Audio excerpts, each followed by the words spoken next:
everybody. I'm Dr. Cindy, a chiropractic internist and nutritionist, and your host of the Positively Altered podcast, where we like to have raw, transparent, honest conversations with absolutely no filter. Sometimes they get a little weird and sometimes they don't. We're going to see how today's episode goes. But I want to give you a little heads up. This one is going to be amazing, and I'm going to tell you why. We're going to talk to my next guest, who I'm going to hold on to introduce you to because I want to share with you the story to get you inspired first. He had a 25-year career in the military. And when I just think about that, I think about strength and fortitude and resilience and all of these amazing attributes, which I guarantee he's going to demonstrate. But sometimes we don't think about how sometimes then something happens we didn't expect. And sometimes in that one thing we didn't expect, we actually get more news that we didn't expect. And then we got to figure out how to turn on all of that skill set that we learned, not only in the military, but in life, and how to get through it. And this story is absolutely amazing. I'm really excited to hear it firsthand myself. So sit tight, grab a warm blanket if it's cold, throw on the air if you're a little hot, but don't go anywhere. We've got to take a quick listen to our sponsors. And then I'm going to come right back and introduce you to today's guest.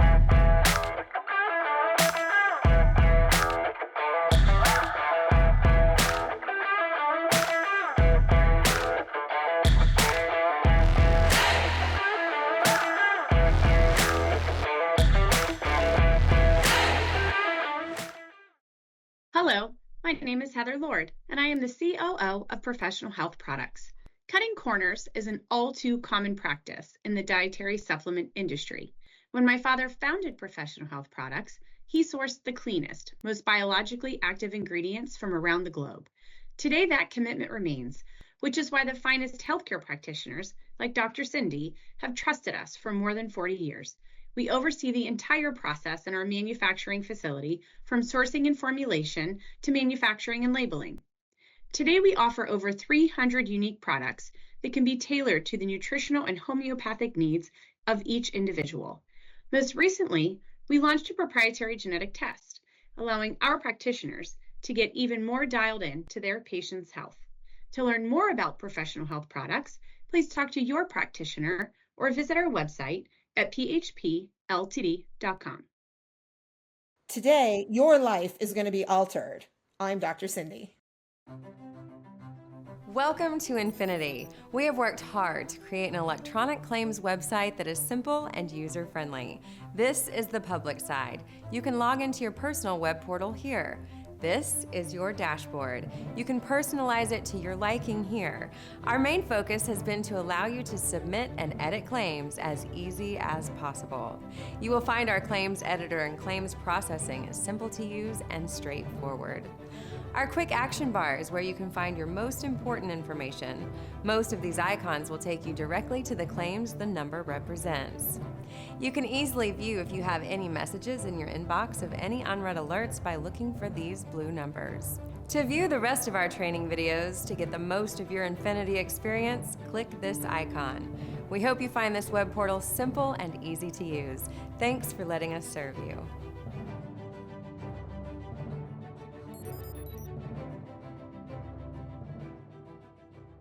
I'm Dr. Cindy. Who wouldn't want to join me for the Positively Altered podcast?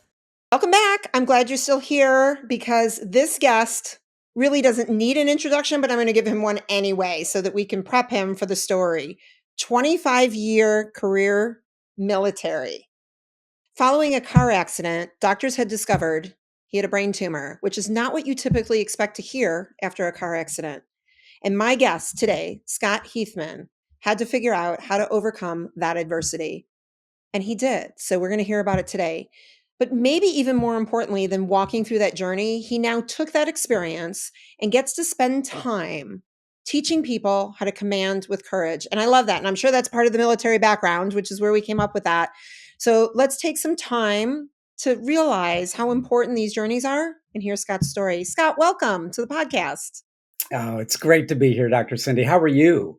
I'm fantastic. Thanks for asking. Because, the alternative kind of stinks. It does. Yeah. And I've had the alternative, as you have. So, I'm going to stick with fantastic, I think, for a few more decades, see how it goes. Yeah.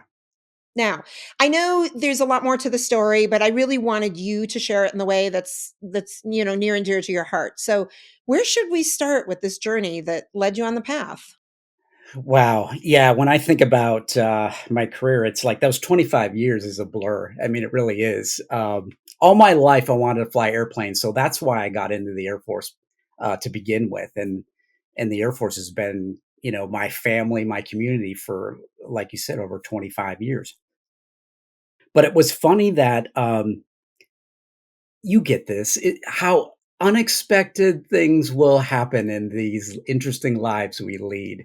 Always at a time that you don't expect it, you probably don't want it, not of your choosing. It's just the way it is. And for us, and I say us because this was a family journey.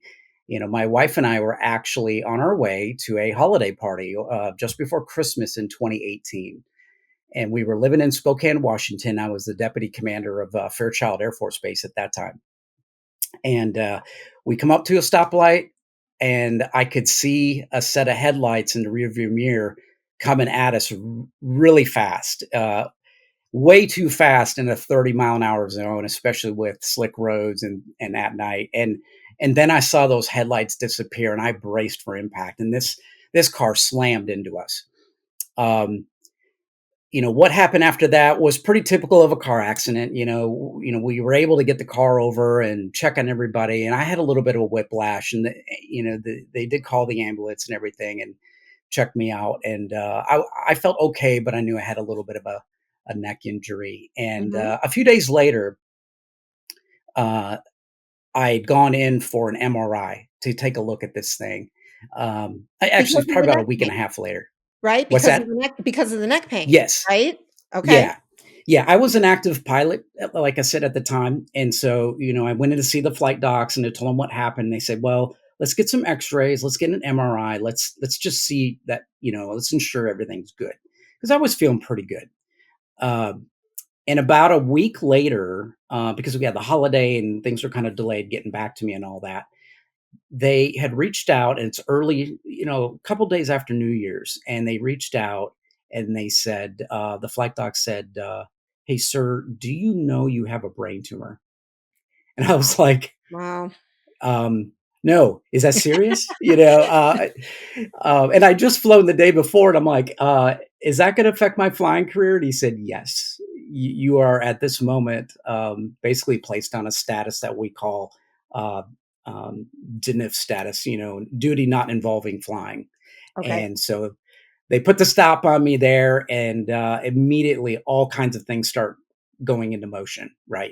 All kinds of specialist visits, more MRIs, neurosurgeons, neurology, oncology, you name it. And through that, they found about a walnut size meningioma. So on the meninges layer of the brain, the outer layer of Mhm. the brain, but it was tucked up underneath my brainstem. It was actually deforming the brainstem, which looks nice and round when you look down on an MRI, but it was actually deformed a little bit. And the neurosurgeon was asking me all kinds of questions. He's like, "I cannot believe that you're not feeling any effects from this." And I said, unless I'm a boiling frog and it's been so subtle that I just don't know it. Other than that, I don't know. And to this day, I still don't know when and where it started, how long it was even in my body, in my head. So in a weird way, and this is gonna sound a little ridiculous, right? But in a weird way, the car accident was almost a gift. Oh, heck yeah. I've even wrote about that a few times that, yeah, I was ticked off about this car accident when it happened, but yeah, it was a gift. It saved my life. Um, Mhm. just having that awareness and understanding, what we're dealing with at that point in time was a gift, because things didn't move quickly from we found it, let's go to surgery, or we found it, let's go to radiation. Like, that's not how it works in most cases. There is some time to kind of talk and see what we're dealing with, and again, what is the right procedure? Is it surgery? Is it gamma knife radiation? Is it a fractionated radiation? What are we dealing with? I don't know if it's cancerous or not, because we Okay. we don't we can't get in there quite yet, right? So we went through all the options, and I elected that when the time came, I was going to go through surgery because at that time I was 45 years old. This was almost 5 years ago. I'll be 50 next month. And so all this is happening at the same time. And I had to move that summer. So, it's great to have all these awesome professionals around you, but then to move to, halfway across the country to, a new area, you have to reset up all that stuff. New specialist, new neurosurgeon. But luckily, the neurosurgeon I was working with in Spokane, he had a good friend that he went through school with and said, "Hey, call this doctor in St. Louis. Okay. He's one of the best. See if he's willing to take you in." And he did. And, I told him my story, gave him a call, and he took me in as a patient. And then I was set up with the same type of team system around me, support system. But again, it was kind of like, let's just wait and see. This thing is Okay. kind of growing, but it's growing slowly. Okay. And So now it, what happens? So you have this thing in your head that doesn't yep, belong there. How I guess two questions. One, how do you deal with that knowing it's in there? Because I would be like, get it out, right? Like I don't want it in there. Get it out. So yeah. and you're watching and you're waiting, right? For I assume something terrible to happen. So how do you deal with that emotionally? And then what did happen? What was the next stage? You know, I I've been asked this a couple times, and it's kind of hard to explain. I think the best advice my doctor told me was, don't Google this. Like, stay off the internet, right? Right, right. And I will say, I think a little bit of me being naive to what this is and how serious this is actually kind of helped because I didn't start to what if everything. Good. First and foremost, and you've said this and you've written about this, I can't control it. Like, it's going to do what it needs to do. And so for me to expend all this energy in what if, I'm going to get nowhere and I'm just going to be spinning my wheels in the mud. And I still had a job to do. So I was a deputy commander for the first 6 months of the year in 2019. And then I took command of Scott Air Force Base, which is located just east of St. Louis. So now I'm in command of a giant Air Force base, right? That was nice that they named it after you too. That was pretty cool. Yeah, that's pretty cool. Yeah, almost not quite spelled the same, but um, so I come to the new base, and I kind of took the same approach as I did at my last location. I didn't talk a lot about it. There was just a handful of people in the front office. My boss knew the base commander at Fairchild, and then when I became the commander, I didn't really talk to a lot of people about it because it really wasn't affecting me at this point in time. And I didn't want that to be a distraction to what we're doing at the base, the missions that we're involved in and things like that. I thought at some point in time, I will have a discussion, or I'll relay a message, but now is not the right time. And I really thought a lot about how I would communicate this to my team because um, I've known people that have talked a whole bunch about it, and it did become a distraction. I've known other leaders, they didn't, and they were able to manage through some of these things. Mhm. And so I took that approach until things got a little bit worse. And about 6 months later, in January of 2020, so now we've watched this thing for almost a full year. Um, I Okay. noticed my face going numb, and I had a little bit of a limp on my left side. And somebody pointed it out, somebody in my front office, and they asked me, did you injure yourself? And I said, no. And they're like, well, you're kind of walking with a little bit of a limp. And I didn't really notice it. Okay. And so I knew I needed to call the neurosurgeon and tell him, I think things are happening. Mhm. So, and he's like, yep, let's go, let's get you scheduled for surgery. So in less than about a month, I was scheduled for surgery on February 13th of 2020. Okay. And so notice that year and the month. I mean, we Right. are a year out from, or a month out from a lot of crazy things happening in this world, right? Right. So on an Air Force installation or any military hierarchy, when the leader goes down, there's always somebody right behind you to take your place, and that's Okay. essentially what happened. Stepped out of my job, my deputy took over. I went into about a 10-hour surgery, and when I woke up, um, I couldn't hear. I was completely deaf on this side. I couldn't see. I had really bad double vision. Mhm. Couldn't see anything. I couldn't obviously walk. I had a hard time talking. It just felt like things weren't working. So you came out Uh, worse than you went in. oh yeah, yeah. And some of the things that they talked to me about were, I might lose a little bit of hearing, maybe 30-40%. It ended up being permanent. I still to this day can't hear. It's permanent hearing loss in that side. Okay. Um, the vision came back. I obviously got to walk in again, but yeah, the basics which we all take for granted weren't there, and Mhm. I didn't know how long any of this was going to last, like my eyesight or anything. So it's scary when you wake up and you're like, whoa, that we didn't talk about all this, Right. Right. So now what do you do? And So what did you do? well, I sat in the hospital for a couple days, uh, 3 days. I got home after 3 days after surgery, and I thought that was pretty good because they told me I was going to be there probably a week or so. Um, I had a walker.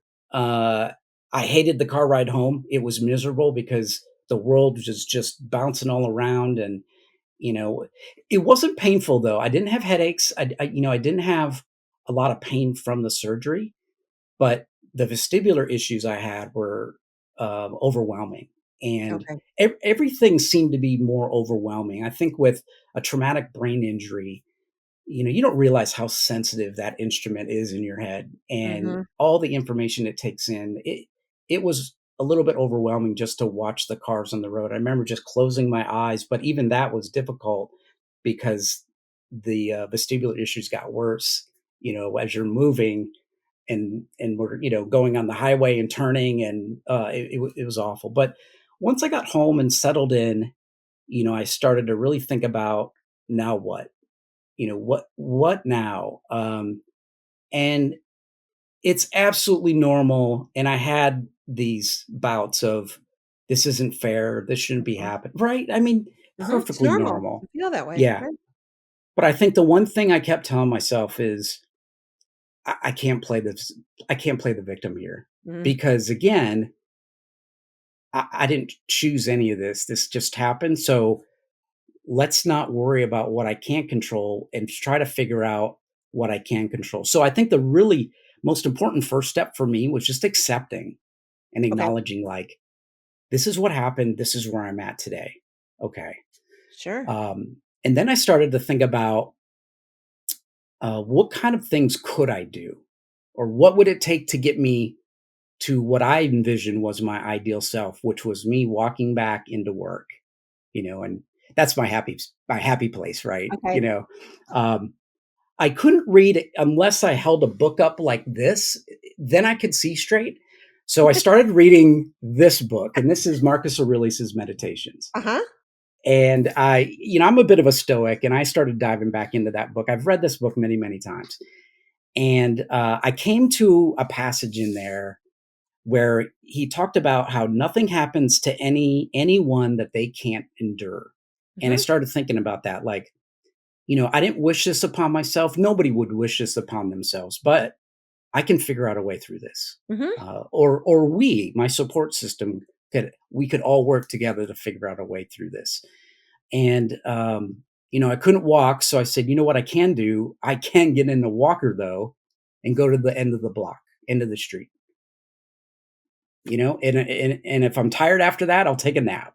Right. So I'll do the Mr. Fredrickson and walk down, with the tennis balls and everything on the Uh-huh. bottom of the walker. And I just started doing that. I could choose whether I wanted to do my therapy. They highly suggest you do your therapy, right? Your Right. occupational, your physical therapy and my speech therapy. But you could choose not to do that. But that was a path I wasn't going to go down. I was going to do my therapy, and I did that, 3 days a week, sometimes two therapy sessions per day. Three became a lot, and Okay. so we just said, let's just do two out of the three. We'll alternate, every second day. Um, and when you know it, like after about a month, I was asking my wife if I could ride my bike, and she's like, Okay. "No, no flipping way," you Yeah. know? So, but I was to the point where I was walking on my own and without a cane, without the walker, going to therapy still, meeting some of my, fellow leadership was stopping by and, Okay. filling me up with positivity. Um, I got accused of still smiling too much. They're like, "How in the world are you smiling through this?" I'm like, I didn't ask for Toby. And they said, "Well, wait a second. Who's Toby?" I said, "Well, that's Toby the tumor. That's Toby the tumor." And they're like, "You named it?" And I said, "Yeah." And I named it Toby. If you've ever seen the show The Office, Oh, the sure. HR rep is named Toby, and Michael Scott hates Toby. He wants him gone. And I said, "You know what? This is my Toby. I might as well have a relationship with this and have some fun and have some humor because without that humor in my life, I'm going to go crazy." It's so true. I walked through Hodgkin's lymphoma 10 years ago, and I used to think of the Mhm. lesions in my body as time capsules, and I was gonna bury them. I was gonna put them away, and maybe I could Yeah, revisit it later, although I don't really want to. And I just pictured these time capsules exploding every time I went to the gym and, beating them up and pushing them out. And I do, I think I yeah, think I think acknowledgement of some of this has a lot of value to move through it, right? Versus the denial of it's not real, why is this happening? yeah. And naming it is, a good way to acknowledge it and still not give it the power that it should have, right? Yeah, I think it was a healthy alternative for me. It may not be for everybody, Right. but, Right. for me, humor is important in my life. It's been a big part of my life. I'm like, why be something I'm not? I can choose still to be this way. Right. So I think after any sort of adversity, whether you lose a loved one or a pet, and or maybe you didn't get picked in kickball, first, whatever the adversity is, I really do think it's important that you look at the perspective you're dealing with internally first, not the, well, somebody did this to me, or God did this to me, or this spiritual high power did this to me. In my humble opinion, it's just a path. And now we'll figure out how to navigate this one. And I'm good at navigating. I'm a pilot. I should figure Right. out I Right. should know how to do this. Right, So I would hope so, right? So yeah. so that warrants a really important question. How much of your military training background do you think really played a role in your attitude and the way you looked at this? Or are you just wired this way anyway?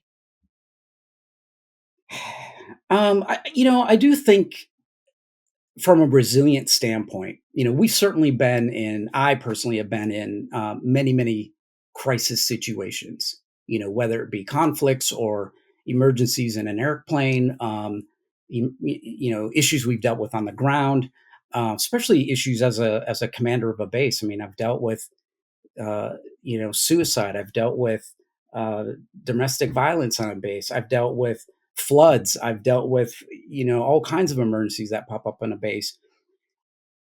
And again, I think an important first step in all of that is this acknowledgement and acceptance that, okay, this is actually happening. You know, th- there's no mystery why the first step in the 12-step process of almost every program out there is, "Hi, my name is Scott and I have a problem," or "Hi, my name is Scott, I have a brain tumor." Mhm. Okay, because I think a lot of times we suppress that through denial. We're like, "Well, this is the end."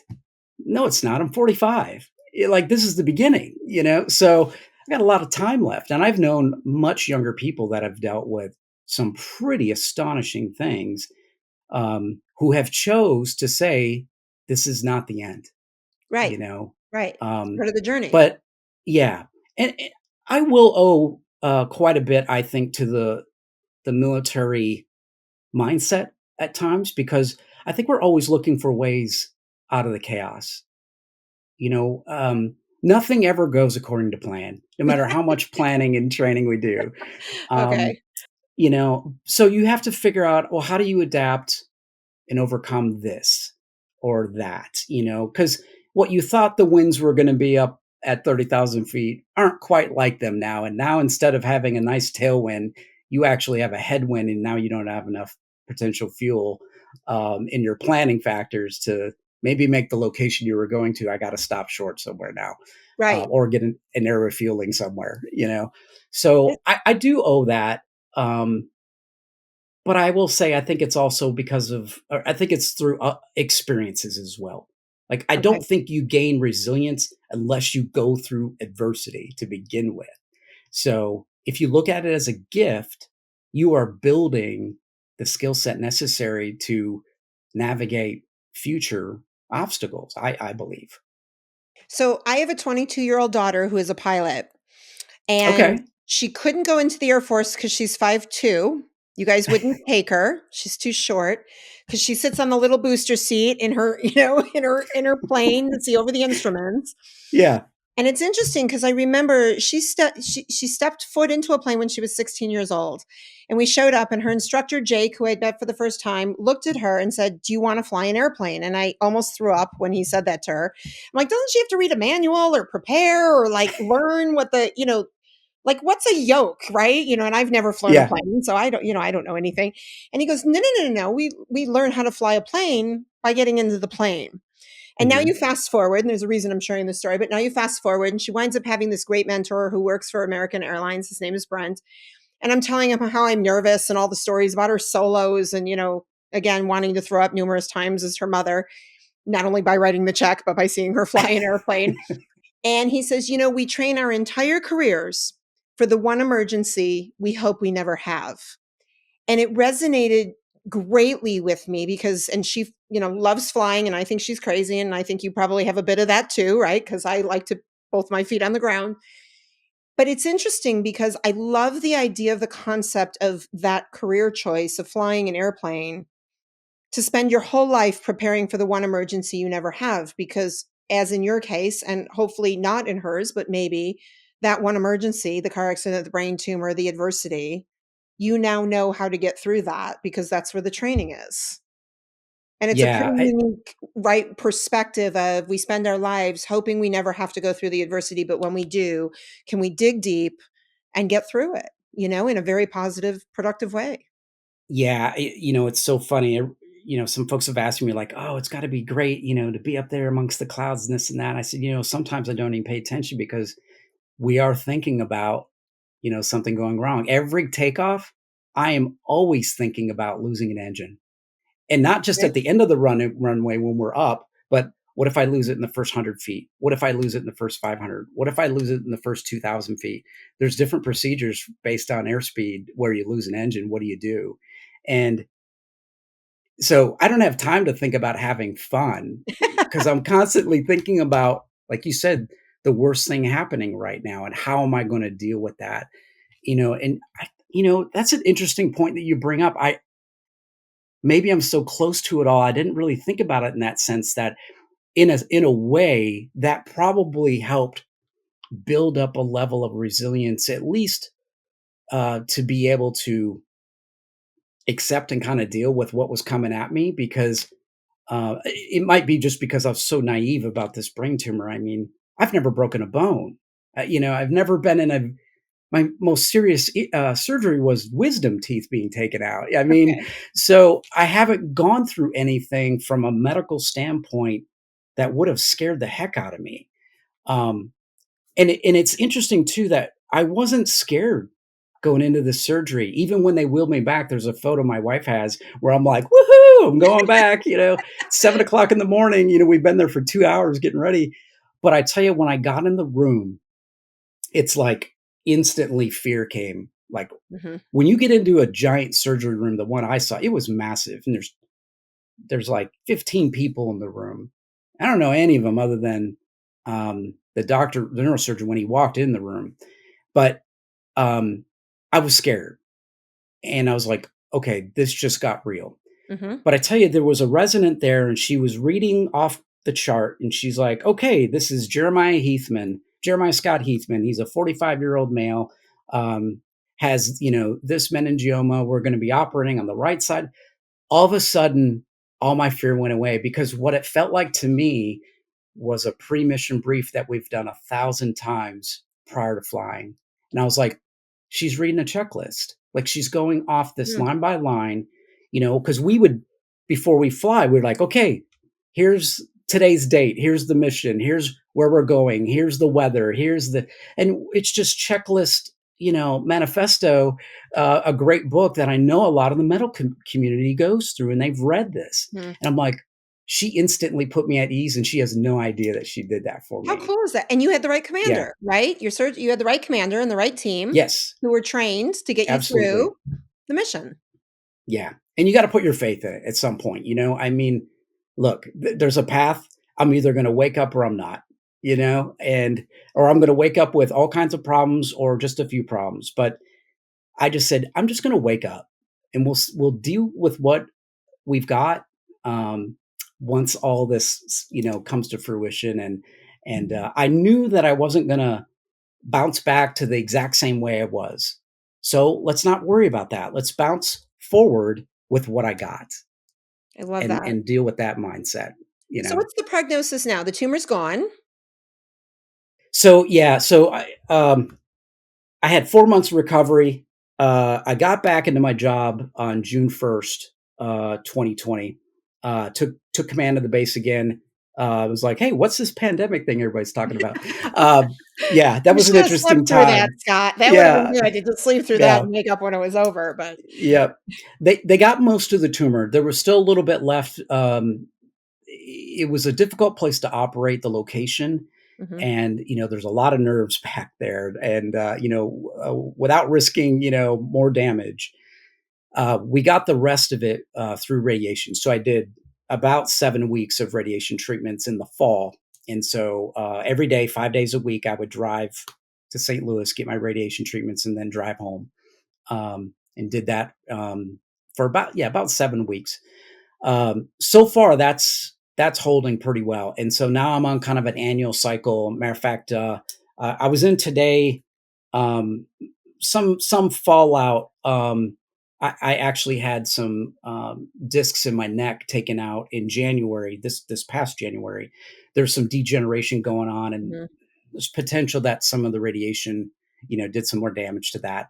So I've Right. got all kinds of titanium in my neck, and that's looking good. We're just waiting for those bones to fuse, and then later in the end of the month, I'll do my annual MRI for the tumor.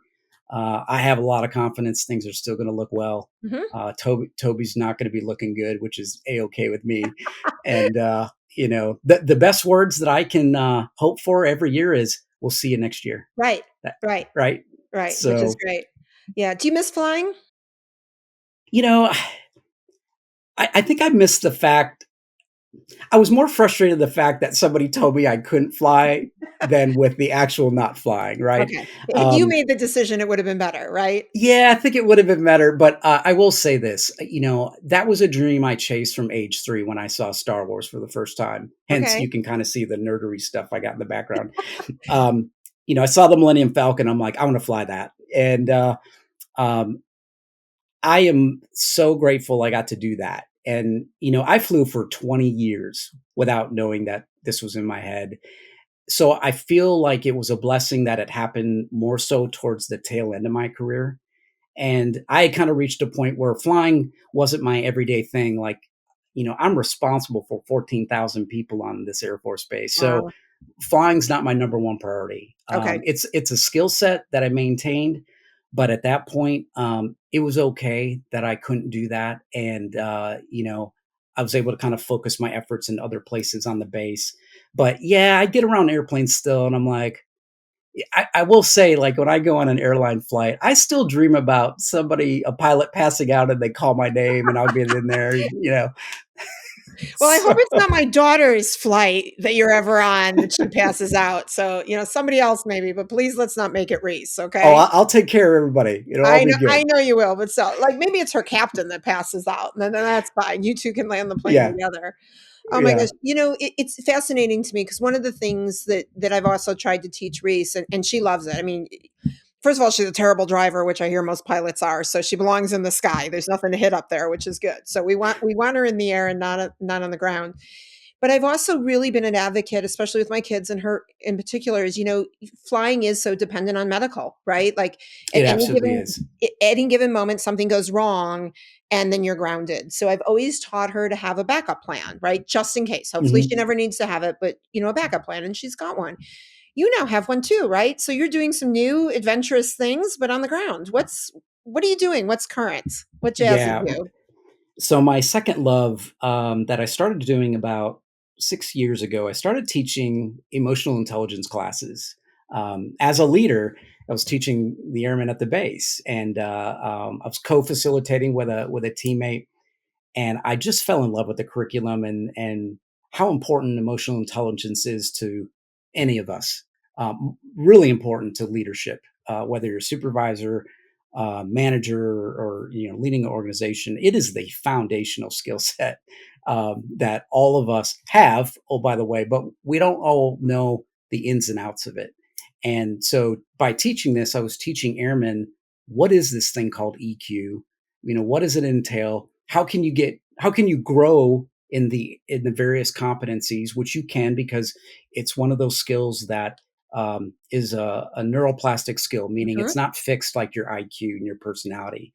I can You don't need to listen to the old guy or gal in the office saying, "Well, that's just the way I am." Nuh-uh, not good enough. Okay. You can actually work on this skill, and you can get better at being more self-aware, or managing your emotions, or managing those in others. But ultimately, you're getting after how to have more effective relationships with one another, and increasing your level of performance. Mhm. Um, I love teaching and being in front and seeing those aha moments in others so much that I said, when I get out, my purpose is pretty clear, and it's elevating others. That's the name of my company.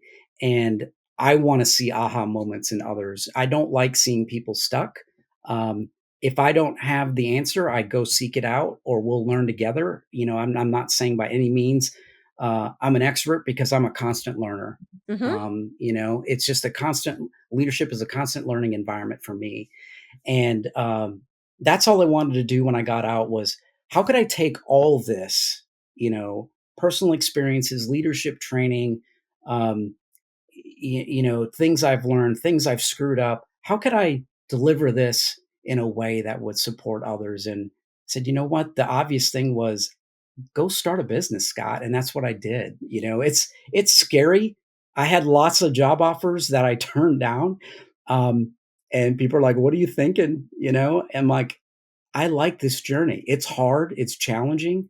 Okay. Entrepreneur life is not for everybody, but I enjoy it. And I think it's because I get to see the output of what I put in, and it's through the eyes of so many other people. Whether it's coaching, or facilitating leadership and development training, or consulting with an organization or a company, or it's speaking. Mhm. So I do quite a few different things, but I think I like the customized work. And Okay. if you got a need, let's get after it. I don't want you to feel stuck. So I think So we're only stuck if we choose to be, right? We can stay there, absolutely, but we don't have yeah. to be. So, maybe not a fair question, but in all the work of increasing emotional intelligence and becoming unstuck, is there one or two quick things you can put out there for people to start working on or think about to get unstuck if they're feeling that way? Yeah. Um, again, I will go back to perspective here, and I'm writing about this in a book I'm authoring right now. It should be out next quarter.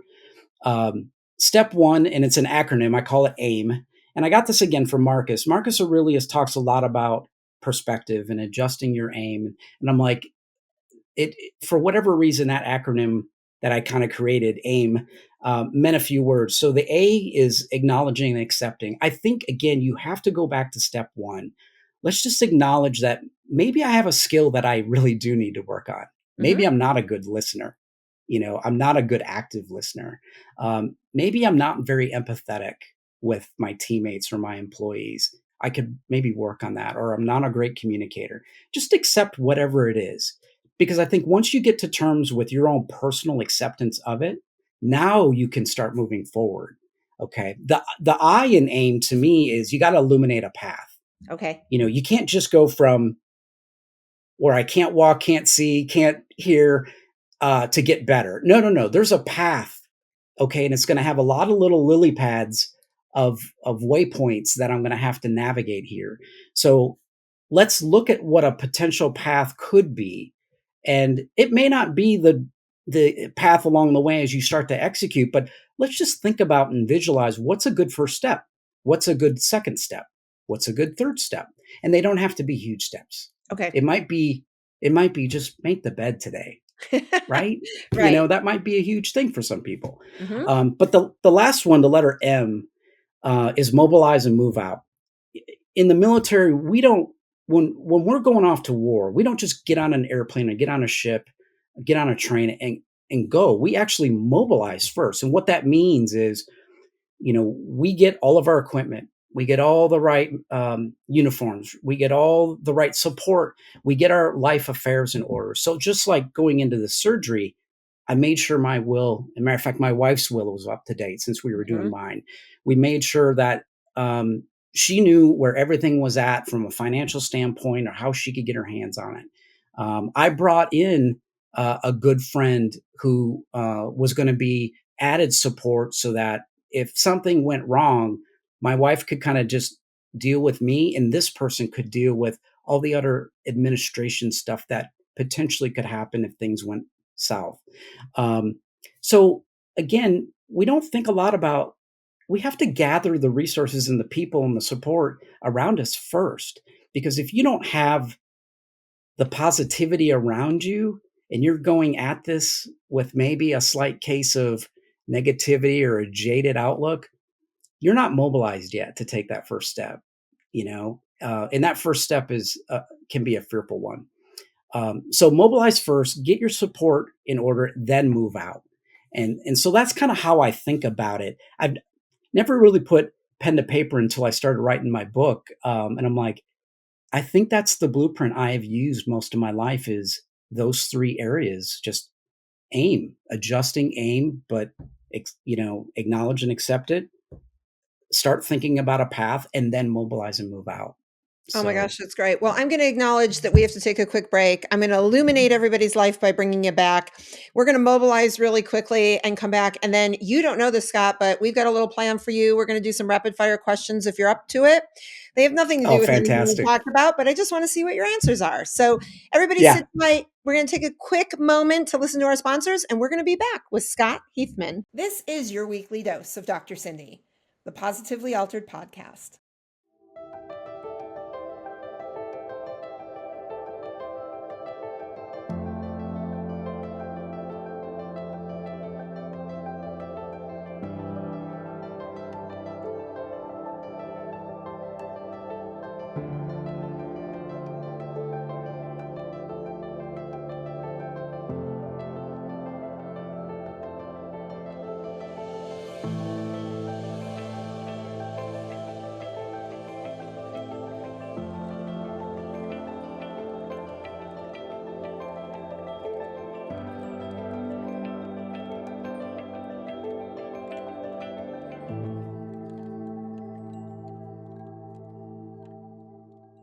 Stop.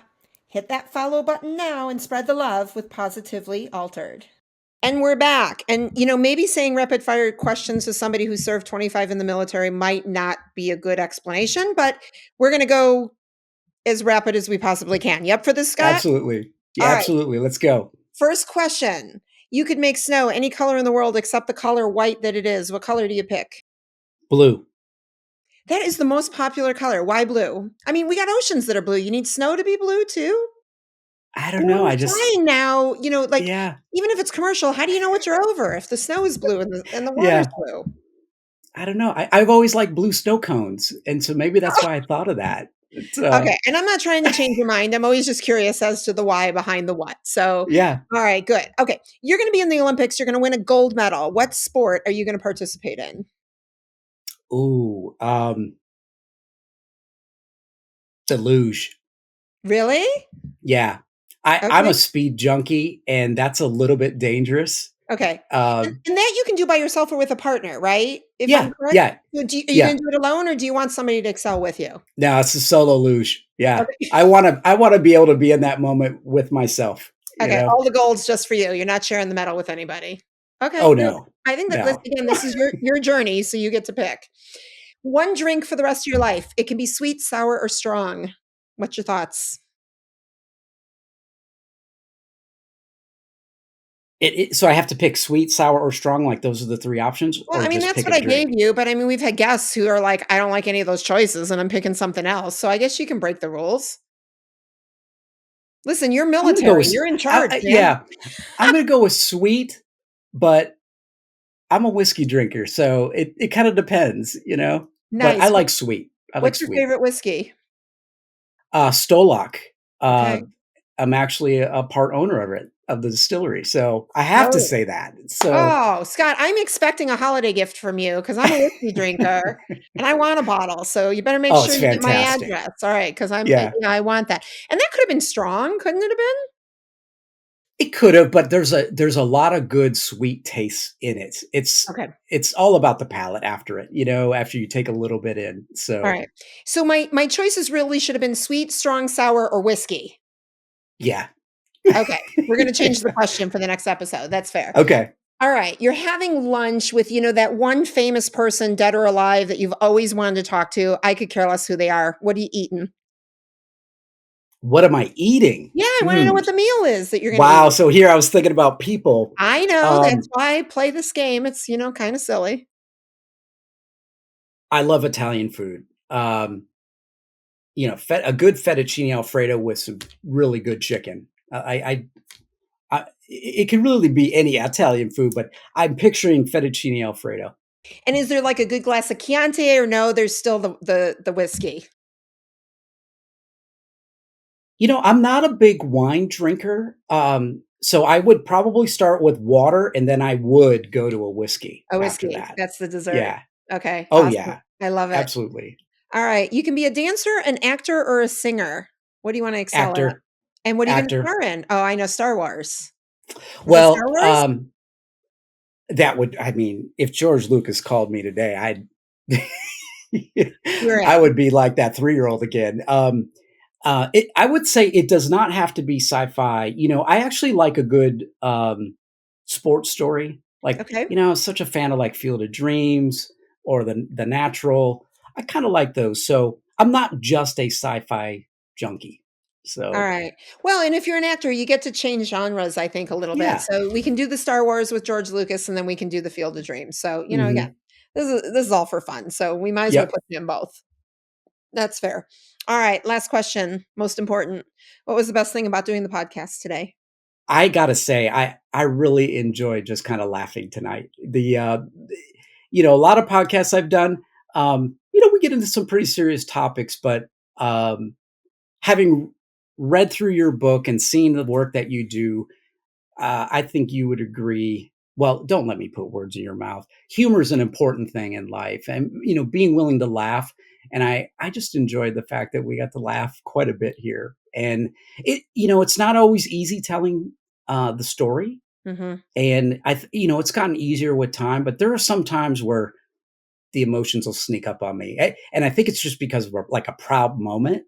But it is fun to kind of have some fun talking about these journeys because it isn't all doom and gloom. There's so much to look forward to, even in these bouts of adversity. There's so much to learn, and I'm still learning. So I think being able to tell that story with you and laugh a little bit, and hopefully maybe helping someone out there. I mean that's the real goodness in all this. So Yep. It's why we continue to be vulnerable, isn't yeah, it? Share and absolutely. make a difference. I love it. All right. So you've got a book that's going to be coming out. What's the title so we know how to find it?